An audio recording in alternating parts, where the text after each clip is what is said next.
Welcome back guys. तो मेरा नाम ज्योति, मैं गुड़गांव में रहती हूँ। तो ये मेरी शादी का लास्ट पार्ट है जिसमें स्टार्टिंग होती है फेरों से। तो यहाँ पे फेरे लग रहे थे, जयमाला हो चुका था और मैंने चेंज कर लिया था। हमारे वहाँ मान्यता है कि लड़कियों का जो सिंदूर लगता है ना वो येलो साड़ी में लगता है। और यहाँ पे मैं इतना रो रही थी कि मेरा फेस का जो तो मतलब ग्लो है ना वो भाग गया था, क्योंकि मैं बहुत ज़्यादा परेशान थी और रो भी रही थी। मम्मी सामने बैठी थी एंड यहाँ पे कुछ पंडित जी कस्में और वादे जो होते, जो वचन होता है 7 वचन, वो दे रहे थे, उन बता रहे थे और वो मेरे हस्बैंड रिपीट कर रहे थे। एंड यहाँ पे एक रस्म होती है जिसमें सास को उठाया जाता है और इनको ये बोला जाता है, क्या मैं आपकी बेटी को मतलब अपने साथ ले जा सकता हूँ। माँ और बाप को दोनों को वहाँ पे उठाया जाता है। तो इन्होंने उठाया और कन्यादान किया था मेरे मम्मी पापा ने। तो वो लोग भी फास्ट पे थे, तो उनसे ये बोला गया था कि हाँ आप अब कन्यादान कर चुके हैं और आपकी घर की लक्ष्मी, आपके घर की बेटी अब हमारे घर आ गई है। तो आप लोग जो भी अन्न जल ग्रहण करें और मतलब जो उपवास आपने रखा है उसको कंप्लीट करें। तो यहाँ पे ये चीज़ें बताई जा रही थी। यहाँ पे मैंने सारी ज्वेलरी पहन ली थी। ज्वेलरी में मैंने ओवर नहीं पहना था। जो बिच्छू अच्छे होते हैं गले में, जो बिहार साइड में ना ढोलना चलता है, तो वो मैंने ढोलना पहन रखा है रेड कलर का, आप मेरे गले में देख रहे होगे। और इयररिंग्स वगैरह पहना था। और यहाँ पे मेरा थोड़ा सा फेस ग्लो बहुत अच्छा लग रहा था, क्योंकि क्या था ना, फर्स्ट वाली वीडियो में आप लोगों ने देखा होगा, जयमाला वाली वीडियो में मेरा जो मेकअप है वो थोड़ा सा उभरा उभरा सा दिख रहा था, क्योंकि जस्ट तुरंत ही मेरा मेकअप हुआ था। और यहाँ पे मेरा सिंदूरदान का टाइम आ गया था। सिंदूरदान में बिहार में हमारे साइड मुजफ्फर साइड में ये होता है, मुजफ्फरपुर के साइड में, कि जो माँ होती है और पापा होते हैं वो बेटी का सिंदूर लगते हुए नहीं देखते हैं और कुंवारी लड़कियां भी नहीं दिखती है। तो यहाँ पे आपको जितने भी दिख रहे होंगे ना, सारे मैरिड हैं। और यहाँ पे बाल बेसिकली खोल दिए जाते हैं, मतलब खुले बालों में लगाते हैं सिंदूर। और उसमें भी लड़की का फेस ढक दिया जाता है। और देखो शादी होते होते ना सुबह हो गई थी, आप लोग पीछे देखोगे पूरा मतलब सवेरा हो चुका था। और इधर मेरी कज़न सिस्टर आ गई थी, तो सब उसको भगा रहे थे और बोल रहे थे कि लड़की नहीं देखती है, कुंवारी लड़कियों को नहीं देखना चाहिए। और पूरा कवर अप कर लिया था मुझे चारों साइड से। और यहाँ पे सर पे घी या फिर सरसों का ऑयल लगा के, और जो वो किया होता है सिंदूरदान जो होता है, किया भी बोलते हैं उसको, उसमें एक छोटा सा कुछ होता है, उससे भरी जाती है मांग। तो वो पहले नीचे कुछ बनाया हुआ रहता है, उस पर 5 बार लगाते हैं।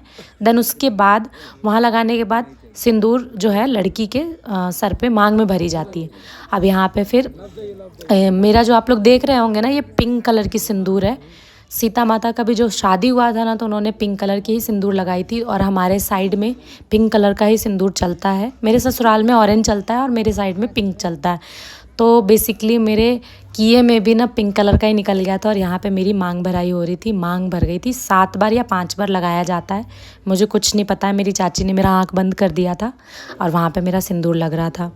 और यहाँ पे चारों तरफ मेरी चाची और ये सब। और यहाँ पे थोड़ा सा क्वालिटी के लिए माफ़ी चाहूँगी, ये मेरी वीडियो मुझे मिली है ना, कहीं और से मिली है और ये मेरे फ़ोन से रिकॉर्ड नहीं हुई है। तो ये मैं अपने ससुराल आ गई थी, विदाई हो गई थी मेरी। और यहाँ पे क्या होता है, लड़की अपने ससुराल में जो एंटर करती है ना, आगे हस्बैंड होता है, पीछे पीछे लड़की होती है, और वो टोकरी में पैर रख के घर के अंदर तक जाते हैं। तो बेसिकली यही हो रहा था। और पीछे मेरी बड़ी सास है जिन्होंने कुछ लोटा टाइप पकड़ रखा था।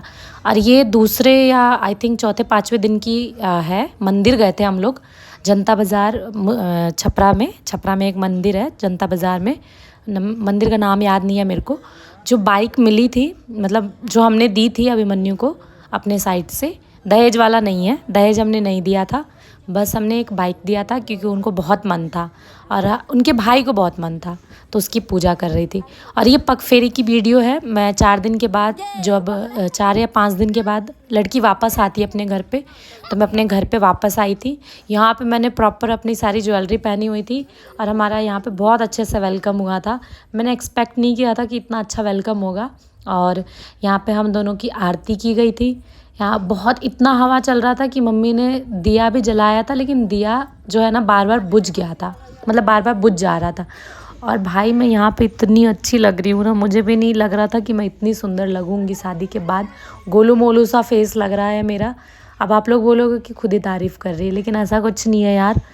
बहुत टाइम के बाद, मतलब खुद को अगर देखो ना कैमरे में या फ़ोटो में, वीडियोस में, क्योंकि हम खुद को डेली नहीं देखते हैं, हम कभी कभी देखते हैं, तो हमें अपना फेस अच्छा लगता है। तो यहाँ पे मैं एकदम गोलू मोलू सी लग रही थी। एंड यहाँ पे आरती वारती की गई, हमारा अच्छे से वेलकम किया गया था। और जो अभिमन्यु की आरती दिखाई, वो अचंभव एकदम शॉक्ड हो जाते किसी चीज़ को लेके एकदम। देखो उनका फेस का एक्सप्रेशन देखना, वो इतने हंस रहे थे क्योंकि बगल से मेरी बहन उनको चिढ़ा रही थी, बहुत हंस रहे थे। और यहाँ पे वेलकम किया गया था। पैर मतलब मुझे ना आलता में पैर रखवा के और फिर मैंने पैरों के निशान दिए, देन मैं आगे आई थी।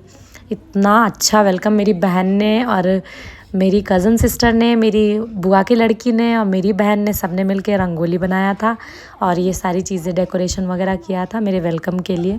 और यहाँ पे अभिमन्यु के साथ में ना एक प्रैंक किया गया था। उनको भी बोला गया था कि आपको भी इसमें पैर रखना है और आपको भी अंदर आना है, तो वो पैर रखने लग गए थे।